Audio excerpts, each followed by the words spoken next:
Merci. Police nationale, contrôle routier. Puis-je avoir les pièces du véhicule et votre permis de conduire? Ils embêtent toujours les gens. Merci. Carte grise, assurance.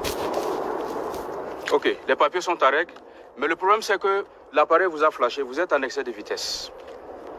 Et cela vous fait une amende de 12 000 francs pour excès de vitesse. Quel excès de vitesse? Je n'ai fait aucun excès de vitesse. Ah bon? Je ne vais pas payer pour votre bon vouloir. Ah bon? Ah oui?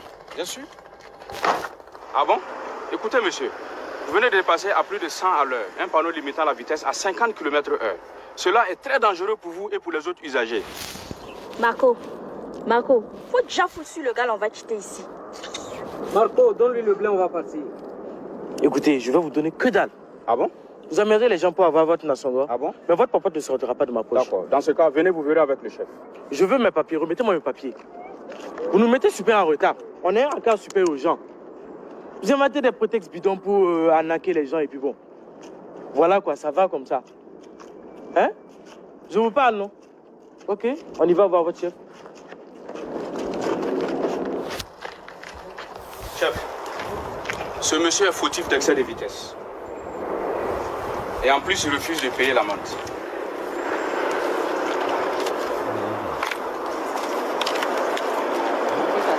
Merci.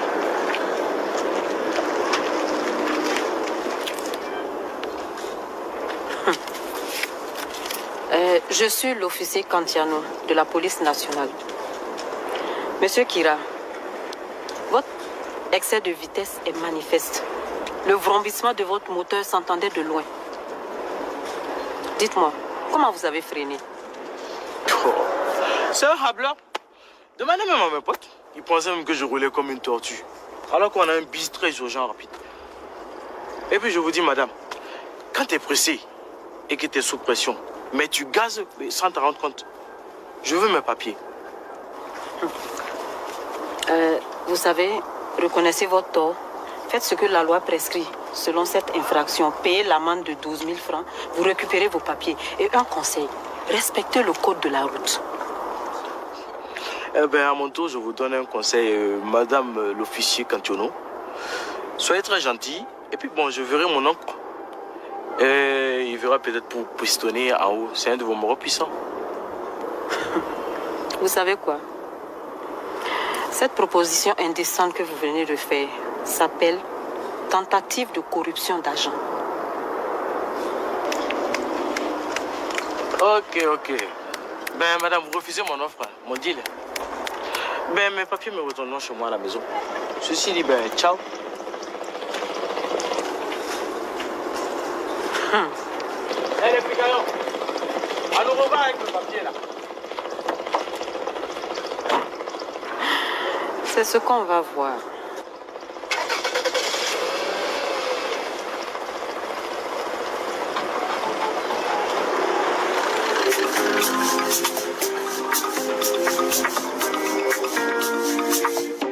Le papier lui a été retiré pour excès de vitesse.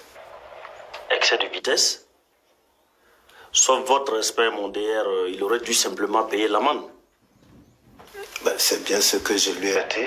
Mais ces jeunes maintenant, ils nous mettent dans des situations difficiles face à nos hommes. Bon, commissaire, qu'est-ce que vous pouvez faire pour arranger cela? Je verrai ce que je peux faire.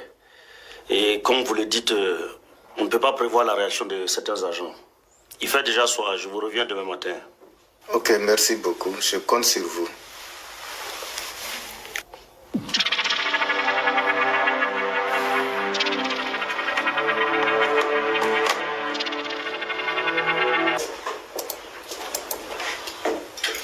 Robot, asseyez-vous.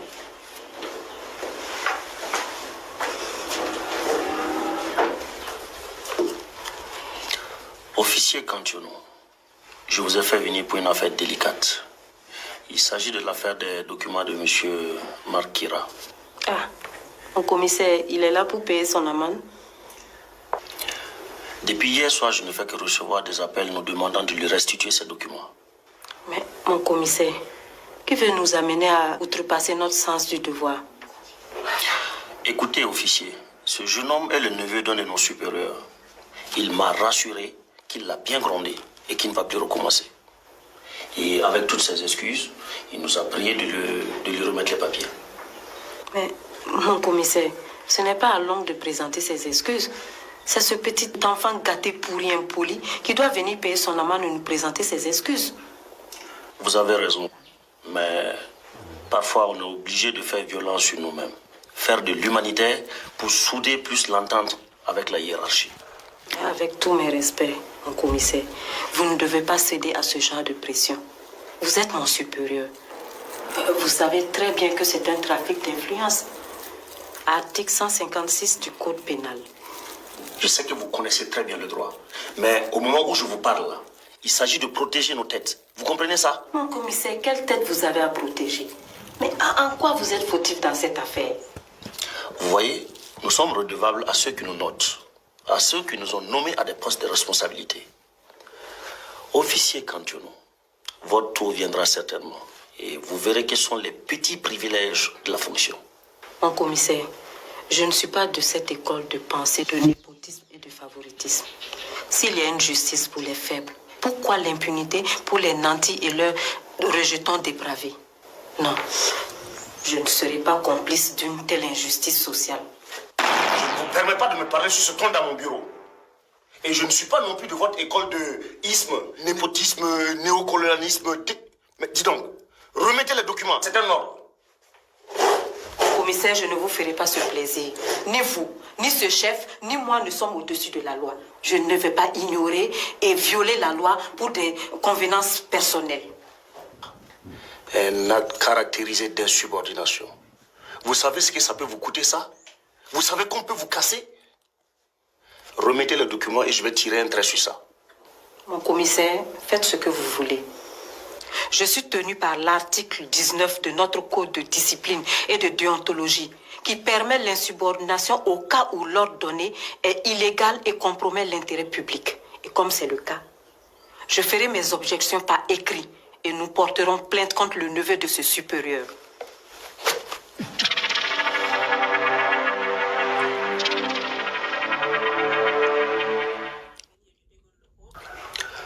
Mes respects, monsieur le directeur. Oui, commissaire Sangaré, c'est OK? Vraiment, monsieur le directeur, l'officier Cantiono a catégoriquement refusé de donner les documents. Et quand j'ai voulu faire prévaloir mon autorité, elle m'a menacé de déposer plainte contre votre neveu. Une plainte? Et pourquoi? En fait, votre neveu a injurié les agents. Il a ensuite proposé à l'officier Cantiono de la faire promouvoir par un de nos supérieurs si elle le laissait repartir. En définitive, votre neveu leur a dit qu'ils viendront lui remettre personnellement les documents chez lui à la maison. Ah bon? C'est ce qu'il a dit. Il s'est donc foutu de moi, il m'a menti sur toute la ligne.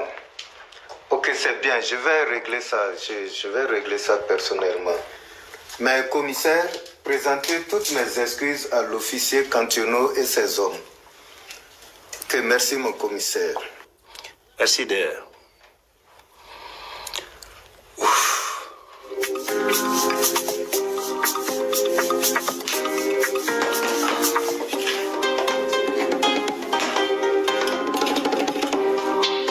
Ces enfants d'aujourd'hui, qu'est-ce qu'ils vont nous faire faire?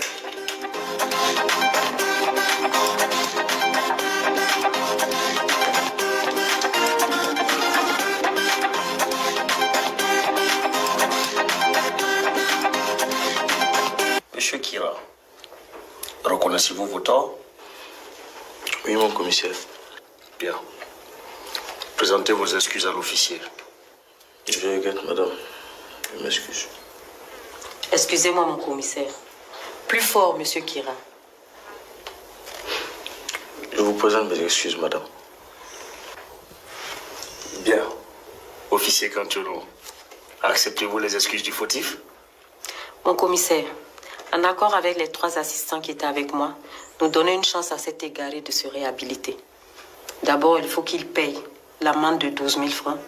Ensuite, il va nettoyer la cour du commissariat pour apprendre l'humilité.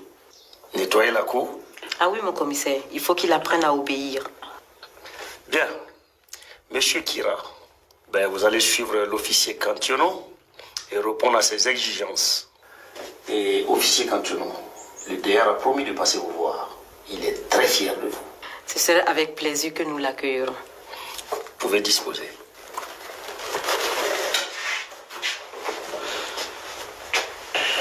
Et bon nettoyage, monsieur Kira.